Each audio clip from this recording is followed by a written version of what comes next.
Good morning, everybody. Actually, it's afternoon. I'm so used to saying morning. I wish I could say it's beautiful, but look at the windshield. I got rain falling. I'll try to keep the lens clean on the GoPro. The angle I have it seems to be working pretty good from when I'm editing the videos. It seems like the wind pushes the rain droplets off fairly well. And I used some Rain-X on it. I get a little bit more glare from the sun because of it, but it helps a whole lot with the rain.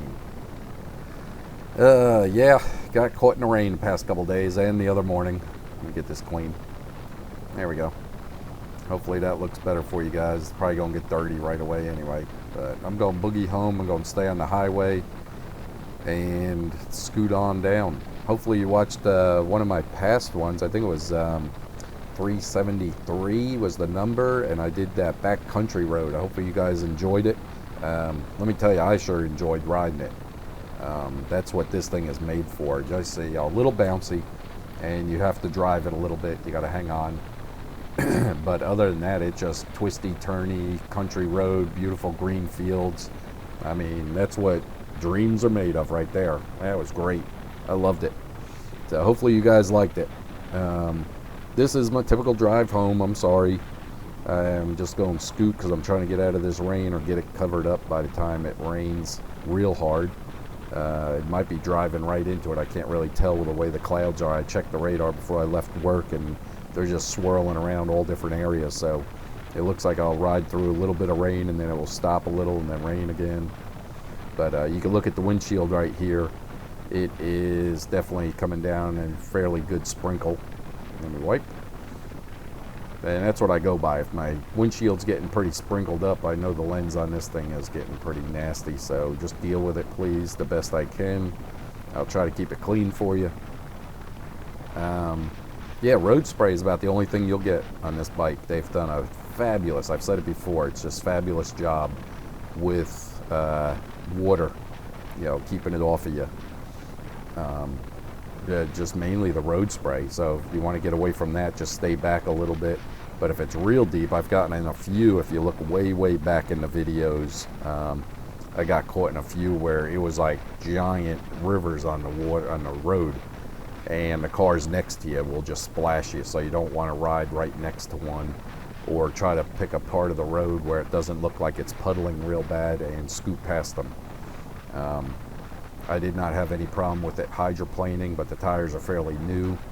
The only worn down one that I notice is the back tire, which I don't know how that ever happens. It just seems to spin for some reason. The roads are real slippery, and the back tire spins. I don't know how, but yeah, so I'll probably be changing the back tire out before a year is up, just because the first part of having this thing was just too much fun, with just lighting up that back tire.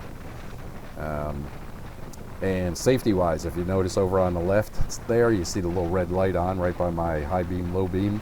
That is my driving lights. Whenever it's kind of misty, foggy, rainy, or getting a little bit dark, I will turn on them two driving lights up front. So if you don't have any kind of driving lights, try to invest in them or figure out how to get them on there. The more visibility you have, the better it is. This thing's fairly visible with the two headlights and then the two lights on the fenders, but if you could add more, it is definitely worth it, just for your safety, because I guarantee you there's somebody at home or somewhere that would like to see you make it home safely. As we come up here, you can see it's kind of patchy, so it almost looks like it's starting to stop up in this area, possibly. Not here, but back there it was kind of patchy on the road. But it's not coming down hard, it's just a sprinkle. I mean, nothing too bad. I got my coat on just to keep the stinging down. It kind of stings like little needles when you get hit at 65 miles an hour with the rain droplets. Here it's almost dry. The road's kind of drying up a little bit. Try to keep this lens clean for you.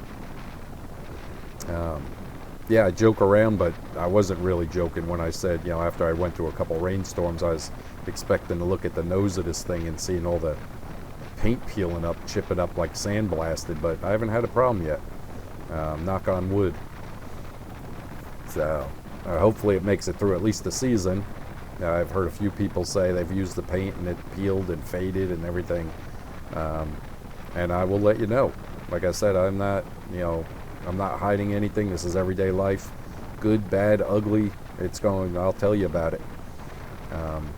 And the day, if I ever thought I wasted my money on this thing, I'll let you know. As of right now, it was a good investment for me because I use it all the time. For someone that's just going to use it on the weekend, I don't know. I don't honestly. It would have to be a heck of an enjoyment for you if you're just going to take it out on nice days and maybe once or twice during the week at the most to spend $10,000 on a vehicle like this. But people do it. I mean, I've seen guys spend $20,000 on a Harley and they take it out just on the weekends with their wives, with a couple other guys, a little crew going around, maybe go for dinner or lunch and then come home, and they don't use it during the week or very little at all. And they didn't mind spending the 20 grand because it brings them that much enjoyment during the weekend and all. I'm not that way. Anything I buy has to have function to it. I think I learned that from camping or backpacking, on the Appalachian Trail. Anything you carry with you or better have more than one function, or it doesn't come along. Same with what I own. It better have more than one function, or I'm not buying it. I'm not going to buy a vehicle just to take out like a Corvette. Take it out on a Sunday afternoon drive and say, look, I own a Corvette. That sucker, I'm going to run the wheels off it like I am this. That's what I bought it for. It's fun. It's a play toy, whatever you want to call it. This is an everyday vehicle for me. If you're new to my channel or new to a video, this is just like somebody jumping in a car and going to work and coming home, going to the store. This is what I use. I have another vehicle. Hey, look at that jet. That is nice. I have another vehicle, but I don't choose to use it. I love being out in the open. I like the openness. I hate being closed in with the glass and the metal and everything like that.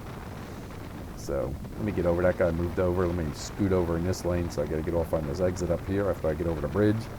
That is 29 south. Once I get up here, if you make the right here, that's 29 north up past Walmart on Ward's Road, which can be a nightmare. That road has gotten ugly with all the traffic in the school, the college right there. It can be real ugly at times. So anyway, that's how I feel about it. For me, it's great. If you're only going to use it a couple times, I don't know if it's worth the 10 grand or the 85, and then once you're done with taxes and all that, you're up there.